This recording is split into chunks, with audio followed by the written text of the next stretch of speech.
വാണിജ്യ ചർച്ചകൾ നിർത്തിവെച്ച അമേരിക്കയ്ക്ക് മറുപടിയുമായി കനേഡിയൻ പ്രധാനമന്ത്രി മാർക്ക് കാർണി. ഏഷ്യയിലെ വൻ സാമ്പത്തിക ശക്തികളുമായി ശക്തമായ ബന്ധം സ്ഥാപിക്കുമെന്ന് കാർണി അറിയിച്ചു.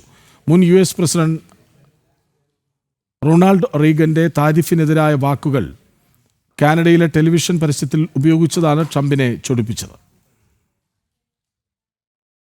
മുൻ US പ്രസിഡന്റ് റൊണാൾഡ് റീഗന്റെ താരിഫിനെതിരായ വാക്കുകൾ കാനഡ ടെലിവിഷൻ പരസ്യത്തിൽ ഉപയോഗിച്ചിരുന്നു.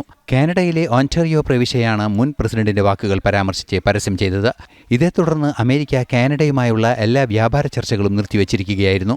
ഇതിന് പിന്നാലെയാണ് കനേഡിയൻ പ്രധാനമന്ത്രി മാർക്ക് കാർണി പ്രതികരണവുമായി എത്തിയത്. ഏഷ്യയിലെ വൻ സാമ്പത്തിക ശക്തികളുമായി സഹകരണം ആരംഭിക്കുമെന്ന നിലപാടാണ് അദ്ദേഹം അറിയിക്കുന്നത്. What we can control, absolutely, is how we build here at home. And that's the focus of Budget 2025, generational investment here in Canada.